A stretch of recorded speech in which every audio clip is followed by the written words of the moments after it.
पुराने वक्तों की बात है। बगदाद की एक पुरानी बस्ती में एक नौजवान चरवाहा रहता था जिसका नाम मूसा था। मूसा की जिंदगी गरीबी और तंगदस्ती के बोझ तले दबी हुई थी। बचपन से ही उसने अपनी माँ की मोहब्बत और शफकत को तरस तरस कर जिया, क्योंकि वो बहुत पहले इस दुनिया से रुखसत हो चुकी थी। अब उसके पास सिर्फ एक सहारा था, उसका बूढ़ा बाप। वो बाप जो कमज़ोर हड्डियों, कांपते हाथों और लरसती आवाज़ के बावजूद बेटे के लिए हिम्मत बांधे रखता था। लेकिन अब वो भी अपनी ज़िंदगी के आखिरी दिन गिन रहा था। एक दिन शाम के वक्त मूसा थका हारा बकरियों को चराकर वापस आया। झोंपड़ी में दाखिल हुआ तो देखा कि उसका बाप पुराने बिस्तर पर लेटा है। सांसें उखड़ी उखड़ी हैं और चेहरे पर एक अजीब बोझ है। मूसा घबराकर उसके करीब बैठ गया। बूढ़े बाप ने कमज़ोर हाथ बढ़ाकर बेटे का हाथ थामा और धीमी आवाज़ में बोला, बेटा मूसा, मुझे माफ़ कर देना। मैंने तुम्हारे साथ बहुत बुरा किया। तुम्हें एक अच्छी ज़िंदगी न दे सका, ना ही खुशी के चंद दिन दिखा पाया। मैं तुम्हें कर्ज़ों के बोझ तले दफन करके जा रहा हूँ। ये मेरा सबसे बड़ा गुनाह है। मुझे माफ़ कर देना। ये सुनकर मूसा के दिल पर पहाड़ टूट गया। उसने आंखों में आंसू लिए बाप का हाथ मजबूती से पकड़ लिया और कहा, अब्बा जान, ऐसी बातें ना करें। आपने तो मुझे जिंदगी दी, पाला पोसा। ये मेरा फर्ज है कि मैं कर्ज भी उतारूं और आपके बाद आपका नाम रोशन रखूं। आप मुझ पर शर्मिंदा ना हों। लेकिन वक्त अपनी रफ्तार पर चलता है। उस लम्हे के बाद ज्यादा देर ना गुजरी थी कि बूढ़े बाप ने लंबी सांस ली, आंखें बंद की और इस दुनिया से हमेशा के लिए रुखसत हो गया। झोंपड़ी में खामोशी छा गई। सिर्फ मूसा की सिसकियों की आवाज़ गूंज रही थी।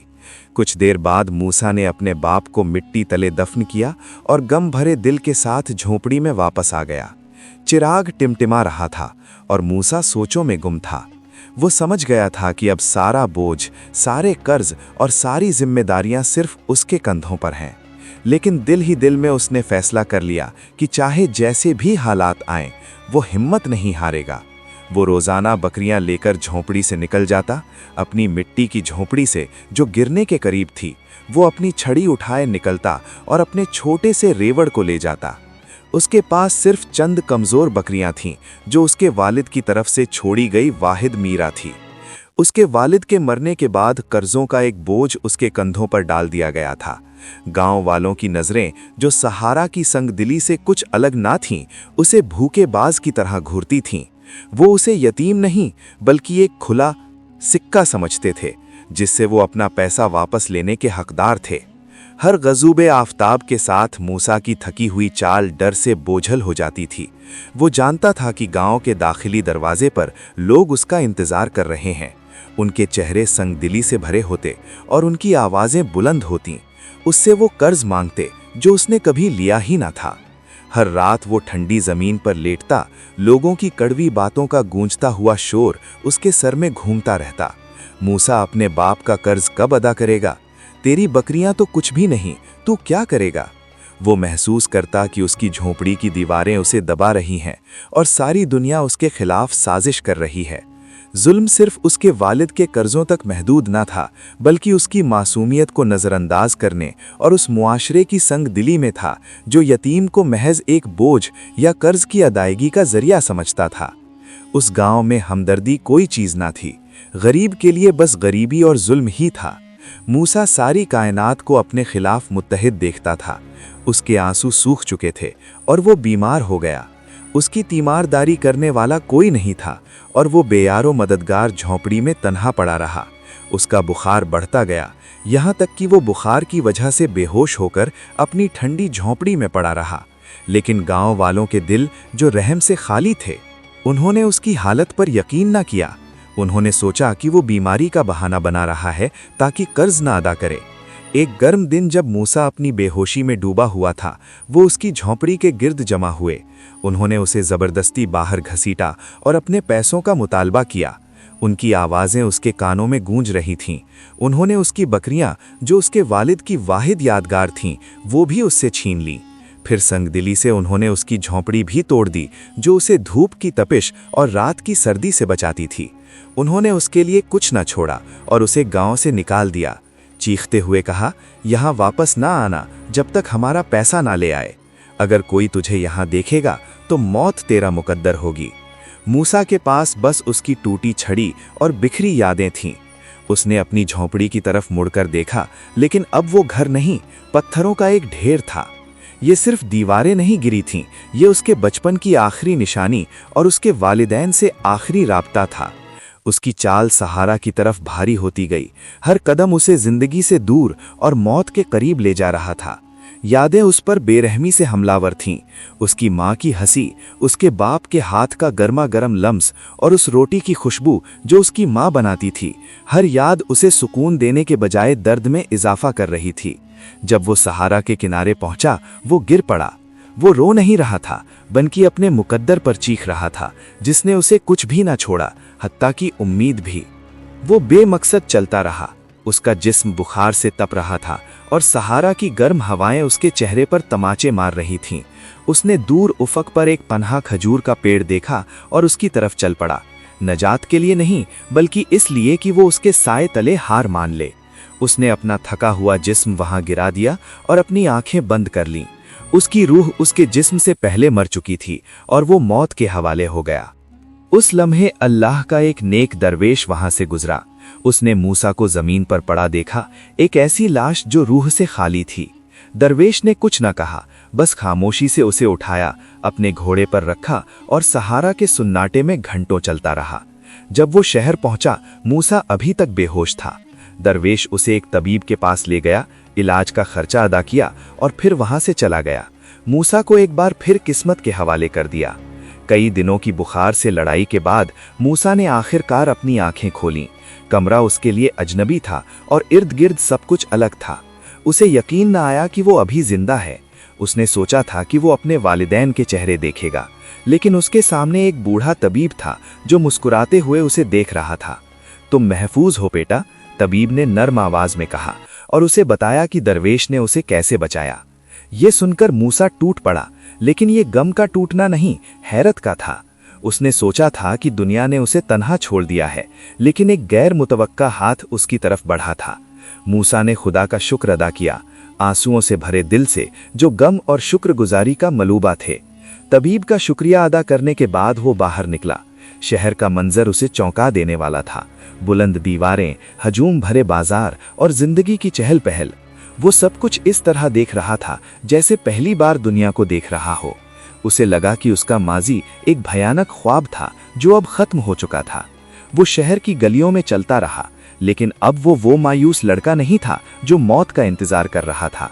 उसका दिल धड़क रहा था और उसकी आंखें हर चीज को भूख से देख रही थीं, उम्मीद की एक किरण की तलाश में। लेकिन तकदीर ने उसके लिए एक और मुलाकात का बंदोबस्त किया था। अचानक उसकी नजर वही दरवेश पर पड़ी जिसने उसकी जान बचाई थी। वो बूढ़ा अपनी ही धुन में जा रहा था और बुलंद आवाज में हंसता हुआ, जैसे कोई राज जानता हो जो किसी और को मालूम न हो। वो अजीबोगरीब बातें कर रहा था जिनमें गहरी हिकमत छिपी थी। रोना गुनाह नहीं धोता और हंसी गर्म नहीं भगाती। रूह को सुकून तब मिलता है जब उसे राह मिल जाए। दिल की आंख से देख, क्योंकि आंख धोखा दे सकती है। अंधा वो नहीं जो अपनी बीनाई खो दे, बल्कि वो जो अपनी बसीरत खो दे। उस दरवेश के पीछे चलता रहा, लेकिन उसकी बातें उसके दिल में घर कर गईं। उसने सोचा ये दरवेश दुनिया की हकीकत को कितने सादा लफ्जों में बयान कर रहा है, जो बड़े से बड़ा उस्ताद नहीं बयान कर सकता। इन बातों ने उसके अंदर कुछ जगाया जो वो पहले नहीं जानता था। वो घर के फिक्र था जब वो एक बड़े चौराहे के पास पहुंचा, जहां लोग जोश और खरोश से जमा थे। वो लोगों के करीब गया और सुना कि वो खलीफा की एक पहेली की बात कर रहे थे। खलीफा ने एक पहेली रखी थी और वादा किया था कि जो इसे हल करेगा उसे उसके वजन के बराबर सोना दिया जाएगा, लेकिन नाकामी की सूरत में उसका सर कल्म कर दिया जाएगा। मूसा ने एक शख्स से पहेली के बारे में पूछा। वो शख्स हिचकिचाया, फिर एहतियात से बोला, गोया पहेली कहना भी खतरनाक हो। उसने धीमी आवाज में पहेली बताने लगा, ये वो चीज है कि अगर तूने इसे देखा तो खुद को देखा, अगर तूने इसे ना देखा तो कुछ न देखा, अगर तूने इसे पकड़ा तो वो न मिला, अगर तूने इसे छोड़ा तो वो खोया नहीं, अगर तूने इसे दिया तो लिया, और अगर तूने लिया तो दिया। मूसा सख्ते में आ गया। पहेली बेमानी लगती थी, तजादात का एक मजमुआ जो इकट्ठा होना नामुमकिन था। उसे लगा कि ये पहेली कोई सादा कलाम नहीं बल्कि एक जाल है जो सिर्फ अकल से सोचने वालों को फंसाएगा। वो हल न सोच सका, लेकिन उसके खाली पेट ने उसे खाने की याद दिलाई। उसने देखा कि मस्जिद के दरवाजे पर रोटी और खजूरों का एक बड़ा तश्त रखा था। ये शहर वालों की रिवायत थी कि मुसाफिरों और राहगीरों के लिए खाना रखते थे। मूसा ने कुछ खजूरें और रोटी ली और शहर की दीवारों से बाहर सहारा की हवा में सांस लेते हुए चल पड़ा। वो पहेली और अपने नामालूम मुस्तकबिल के बारे में सोच रहा था कि उसकी नज़र दोबारा उसी दरवेश पर पड़ी जो नदी के करीब एक तन्हा पेड़ के नीचे बैठा अल्लाह के जिक्र में मशगूल था। मूसा उसकी तरफ नहीं जा रहा था, लेकिन उस नेक दरवेश में कुछ था जो उसे खींच रहा था।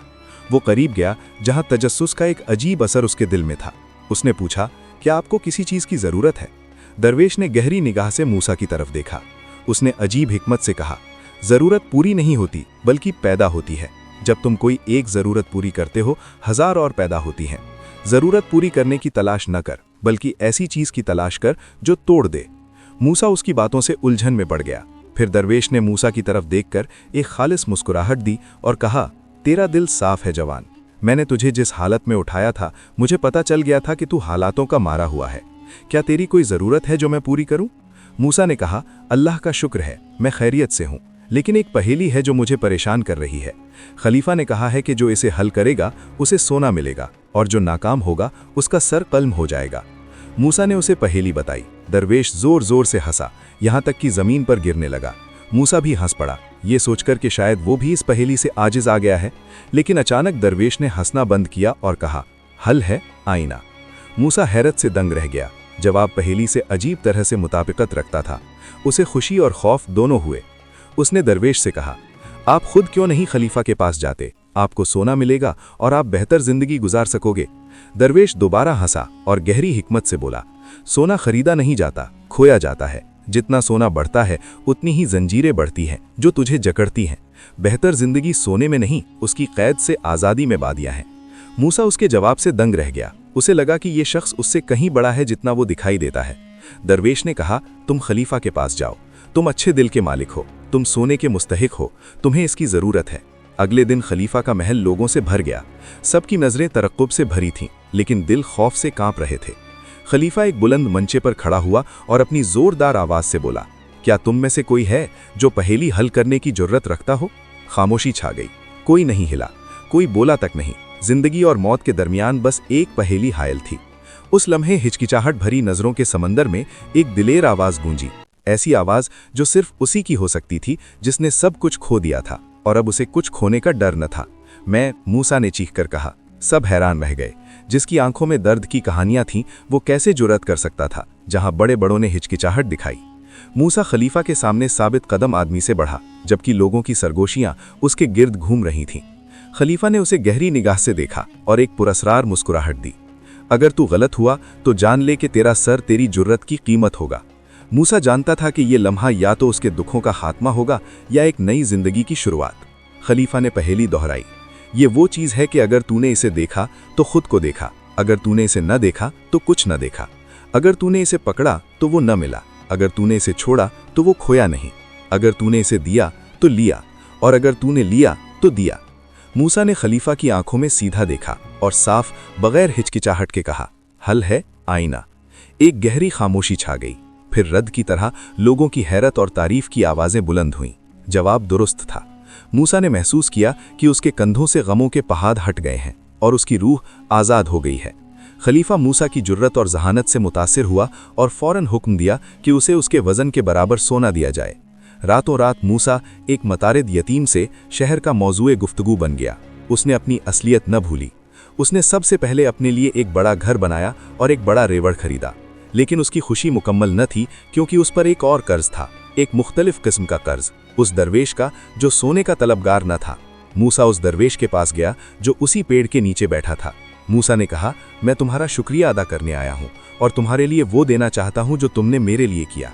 दरवेश ने मुस्कुराकर हंसा और हिकमत से कहा, एहसान का बदला पैसों से नहीं दिया जाता, बल्कि नजात से दिया जाता है। जो नजात को पैसों से खरीदता है वो उसे पाता है, और जो उसे देता है वो उसे बेचता नहीं। जो तुमने मुझसे सीखा उसे अपनी जिंदगी में फैलाओ।